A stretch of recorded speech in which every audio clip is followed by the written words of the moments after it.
नमस्कार YouTube family. शेताच्या बांधावरच केले जमिनीचे वाटप, शेतकऱ्यांचा होणारा अनावश्यक खर्च वाचला।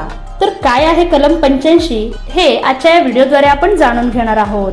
महाराष्ट्र जमीन महसूल अधिनियम 1966 चे कलम 85 अंतर्गत धारण जमिनीचे विभाजन नियम 1967 नुसार शेत जमिनीच्या विभाजनाचा आदेश करण्याचा तहसीलदारांना अधिकार आहे।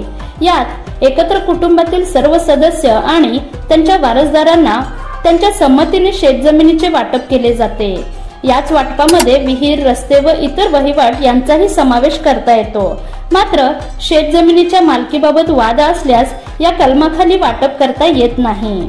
शेतकऱ्यांचा होणारा अनावश्यक खर्च कलम 85 अन्वये कसे वाचवले जाईल हे आजच्या व्हिडिओद्वारे आपण पाहूयात। शेतकऱ्यांच्या बांधावर जाऊन त्यांच्या संमतीने जमीन महसुली कलम 85 नुसार शेत जमिनीचे आपसात संमतीने वाटप करण्याचा अनोखा उपक्रम दक्षिण सोलापुरात राबविण्यात आला। तहसीलदार किरण जमदाडे यांनी तो राबविला। तहसीलदार किरण जमदाडे तालुक्यातील धोत्री येथे शेत रस्त्याच्या स्थळ पाहणीसाठी एका शेतकऱ्याच्या बांधावर गेले होते। त्याचवेळी धोत्रीचे वयोवृद्ध शेतकरी सिद्धप्पा नंदनगे 2 भावासह तेथे आले। त्यांनी आपली समस्या सांगितली आणि 7-12 उतारे त्यांच्या समोर ठेवले। यापूर्वी जमीन वाटपाचा अर्ज कार्यालयात दिल्याचे त्यांनी सांगितले असता कुटुंबातील सर्व सदस्य आणि वारसदार शेताच्या वस्तीवर हजर असल्याची खात्री तहसीलदारांनी केली आणि त्या वस्तीवर गेले।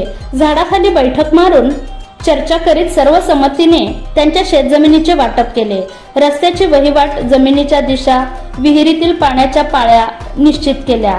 त्याचा आदेश तयार करीत कलम 85 नुसार संपूर्ण कुटुंबाच्या शेतजमिनीचे वाटप केले। अर्धशिक्षित नंदनगे कुटुंबात हिस्सेदारांची संख्या मोठी असल्याने त्यांना जमीन वाटपासाठी शहरात आणणे जिकिरीचे होते।